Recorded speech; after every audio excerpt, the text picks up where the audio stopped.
Hello there, YouTube. Today we're going to be talking about when number 5 Florida played against number 21 Stanford on August 31st of 2021. This match actually took place at Stanford's home court, and this match gave us a better understanding of who these two ranked teams are for the season. Now, will my views change potentially of where they should be currently standing? A little. Just depends on how much more they do during the season, because the whole point of us watching these matches is to give us a better idea of who these teams are, so that come playoff time, we can have a clearer understanding of who they are and who could potentially win the national championship. And I'm excited today, guys, to be able to actually start talking about these volleyball matches to see if these teams are where they're supposed to be ranking-wise. And this should be a really fun YouTube series to start recording. But with that said, guys, if you think you would enjoy this content, I ask that you please like and subscribe to this YouTube channel, as every like and subscription that we get can help grow this YouTube channel so that we can keep talking about the game of volleyball. And with that today, guys, let's talk about number 5 Florida versus number 21 Stanford. This match went to 4 sets in general, and in reality, it probably should have been a 4-set thriller, but that wasn't the case in the end, because of some miscommunication errors from either side. But in the end, Stanford ended up winning this in 4. In fact, the final scores were Stanford won the first set 26-24. They won the second set 25-18. They lost the third set 25-17. And then they ended up winning the fourth set 25-23. Stanford this season is going to be a very interesting team to watch in general, due to the fact that they are pretty much complete underdogs all season. Because last season there was hardly any film on them, and according to the announcers, the film that they do have on Stanford isn't the best. And so because of that, Stanford's able to pretty much be a dark horse for at least a little bit in the start of this season, because there's not a whole lot of film on them. Now, as they continue to play more and teams actually start watching the film, they get a better idea of who Stanford is and who they're going to get set, how their systems run. So Stanford right now has a huge advantage going into this season. Now, that being said, there were a few things from Stanford that we need to talk about in this video. In the past, Stanford has probably had one of the best out-of-system plays in college, at least since watching how the out-of-system plays work 2 years ago. That was kind of their bread and butter when they won in 2019, was their out-of-system play was truly amazing. This time around, though, Stanford out-of-system doesn't look as smooth as it has looked in the past. And granted, they did lose a lot of players for their out-of-system plays. But in general, Stanford needs to work a little bit more on their out-of-system plays, because it wasn't as smooth as it needs to be. It's still early in the season, but it is something that needs to be looked at if Stanford's going to have any success of being able to do anything. Blocking for Stanford was actually pretty good in this match, even though they didn't get as many blocks as Florida. In fact, Stanford's blocking was, they had 17 block assists with 2 solo blocks, in a way. And Florida had about 19 block assists, and they had 2, I believe, solo blocks as well. So Stanford was only down by 2 blocks, but the biggest thing about Stanford's block is that they were actually able to slow down the offense of Florida. Florida is a very high offensive team, and I'll cover that more later when we talk about Florida. But Stanford is pretty good at blocking. Their blockers do get a little bit too itchy at times to get the block, and you can tell by the nervousness of the players when they're on the net. And so, not Florida, Stanford is a little too itchy on the net when they're blocking. So Stanford needs to be able to calm down a little bit at the net, and they actually can be a huge threat with blocking. In fact, on the times that they were able to stay calm, they either got a lot of touches on the block, or they were actually blocking the ball. So Stanford, stay calm. Blocks are coming, which is good. The other thing, too, is Stanford has 2 really good outside hitters. Kendall Kipp, best number 2 option for Stanford currently right now.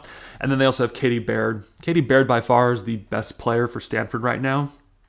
In fact, her stats during the The match, she had 41 attempts on 20 kills with only 9 errors. Pretty impressive, hitting about 268 during the match.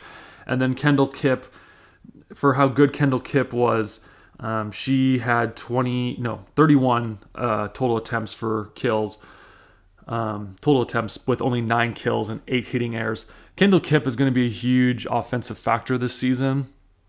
So Kendall Kipp has got to get those hits in. Now, what makes Kendall Kipp so special is that she's actually able to hit line when she needs to, and then she's able to hit angle when she needs to. She's really good at changing her arm direction based off the block. It's just getting the ball in is going to be the big thing for her. If she can keep the ball in, things should be good. The other thing too, Holly Campbell, she is back as well. Holly Campbell had 16 attempts in the match with 8 kills and 2 errors. Holly Campbell needs to be more involved in the offense, if anything. She is a pretty decent middle, but she still needs to be involved in the offense. I believe Holly Campbell was a factor in 2019 when they won it all. So I would, if I were Stanford, I'd try everything I can to get her more involved in the offense, which also means being able to pass the ball a little bit more. Defensively, in general, Stanford looks really good. I mean, we already talked about their blocking, but their back row defense, they tend to be in the right spots. And even if they're not in the right spots because of them being able to block and slow down the ball, they're actually able to almost get everything that their blockers touch. And even on the times where their blockers don't touch, their defenders are in the right spots. Stanford had about 52 digs against Florida's 58.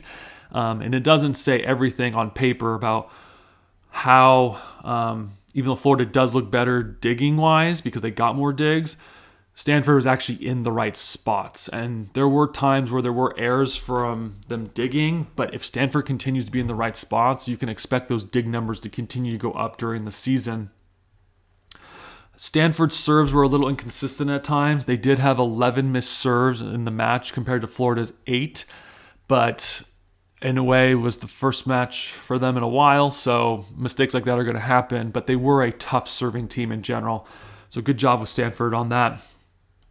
Stanford also plays with a lot of energy, and they play really, really fast, and Stanford needs to take advantage of that in general. The faster an offense is run, the harder it is for the opposing team. But Stanford can get tired really, really quickly for how fast they run. In the third set that they had lost, that's one huge reason why, is because they had been going. And then in the third set, they were pretty exhausted. It was pretty noticeable because their passing kind of suffered in the third set. And at times the girls were out of place defensively. But they did bounce back and win in the fourth set. So Stanford needs to find that happy medium of going fast and going hard versus slowing down and when they need to, so that they don't blow the lead. In a way, Florida almost actually won the fourth set, and had it gone to 5, Florida might have won, but Stanford was able to pull away because they just don't give up on plays. Because in general, Stanford's not going to give up without a fight this year. Stanford's actually a very deadly team this season, mostly because there's hardly any film on them, like we've mentioned, and they're pretty much a dark horse team in the making. So look out for Stanford this year, guys, because Stanford is potentially going to be a huge threat. We still need to watch more game film on them, but at least with Florida, they were looking pretty good at this time. So good job, Stanford. Let's talk about Florida. Florida obviously was ranked number 5 going into this match, but Florida, for instance, there's some things Florida does need to work on. First off, Florida is a very, very impressive offensive team. They swing really, really hard, and this team is purely offensive, okay? Even on off nights when either their serves aren't working or their digging's not the best or their blocking isn't there, they can hit, okay? And in fact, at one point, they were siding out at an 84% rate. Just on that alone gives us an idea of how Florida operates as a team. I mean, they have some pretty decent hitters on their team. They have Tiara Caesar, really good outside hitter.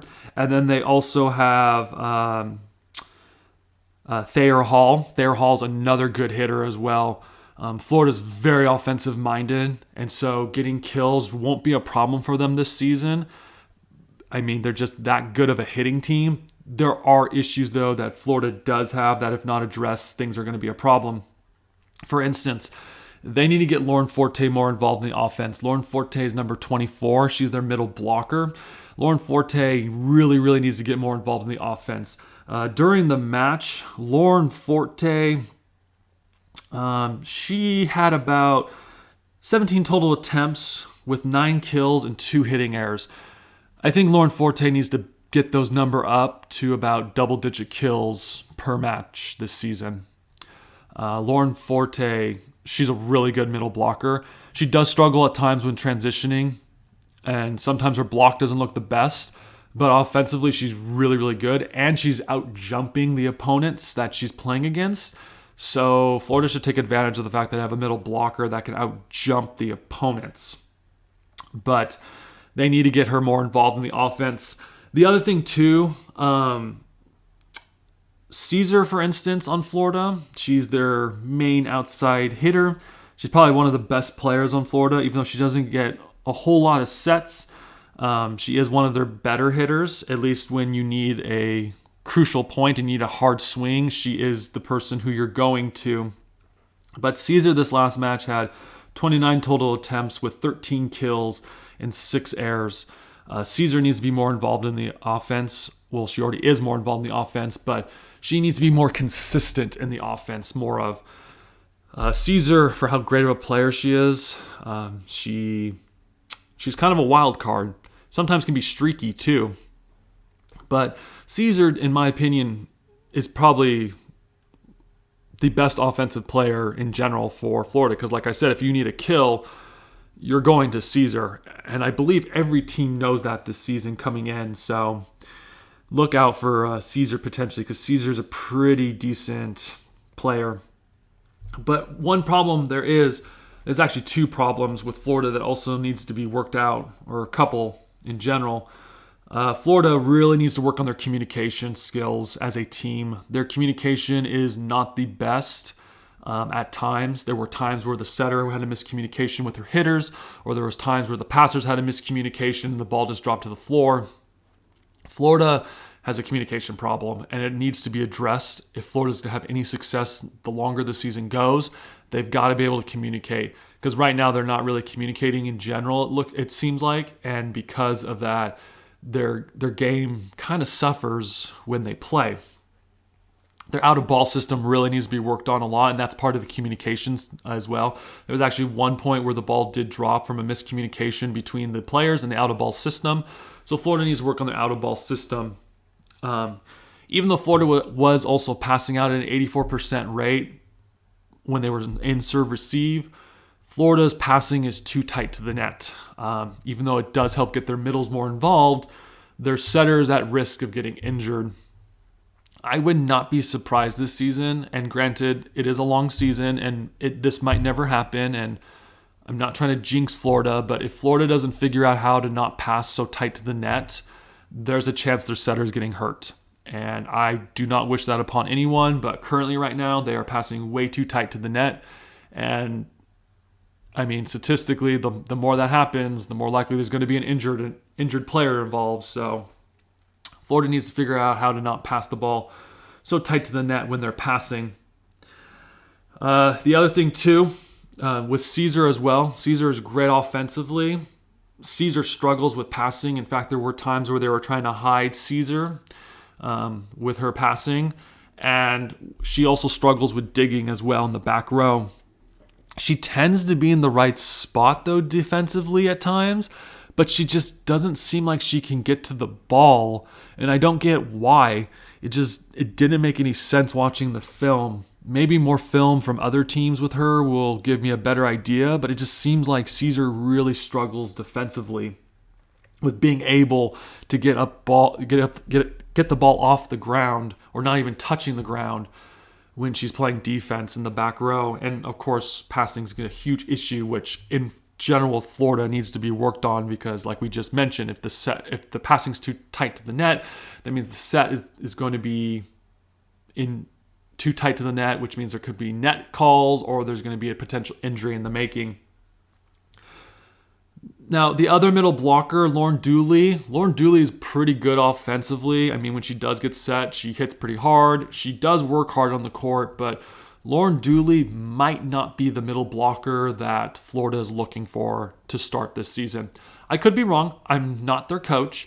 I have my own girls who I coach, and so just in my honest opinion, I don't think Lauren Dooley is the girl to be starting for Florida. I just don't think she's that good transition-wise. She's pretty good at blocking when she needs to be. She does struggle with blocking sometimes. She struggles with read blocking the opposing setter. In fact, I think there was one play where the setter was showing she was setting to the opposite, and Lauren Dooley was more to the outside, and she was thinking she was going to the outside. So she has trouble reading setters. But it's not just the blocking perspective from Lauren Dooley. Most of Florida in general has struggled defensively with being able to read and be able to figure out where the set was going and being the right place defensively. And of course, Florida did miss some of their serves as well. Florida only had 8 missed serves compared to Stanford's, but the times that Florida missed their serves, they were kind of key moments that were changing the momentum of the match. And that was a huge, huge problem for Florida, was Florida would start getting momentum. And then as soon as that momentum would come, it's like they would lose it. So Florida needs to start making their serves in, be more, be able to take over when they need to, and actually take advantage of when momentum is shifting to their side. And like I said, I can't express this enough, but if Florida can't get their passing down, it's going to be a long season for Florida. I mean, Florida is a really good offensive team in general. Their pin hitters are really, really good at hitting. They're able to hit hard when they need to, but if they can't get their passing down and they can't get their middles involved offensively, it just doesn't seem like Florida's going to go that deep into the playoffs, especially if you play against teams who are serving really, really tough at you. I mean, you already have a disadvantage with Caesar, who struggles with passing, it seems like, and I'm sure she'll get better as the season goes along. But if you can't pass as a team, you're going to be relying too much on your pin hitters, which is just going to make the opposing team be able to understand how to block your team. So Florida, they got some things to work on. Florida is still a really impressive team offensively. Their offense alone will carry them for most of this season. But come playoff time, it's going to be a lot of passing, serving, and defense that might cause Florida's downfall in the making. That's it for today's video, guys, against number 5 Florida versus Stanford. It was a very interesting match to watch. We still need to watch more film of these teams to be able to figure out where they're going to be come playoff time. But like I said, I'm still excited to be able to keep watching these matches and provide this content for you guys at this time. With that being said, guys, once again, if you think you like this channel, please like and subscribe, as every like and subscription helps grow this YouTube channel so we can keep talking about the game of volleyball. And with that today, guys, thank you so much for taking time out of your day to listen. And with that, thank you and goodbye.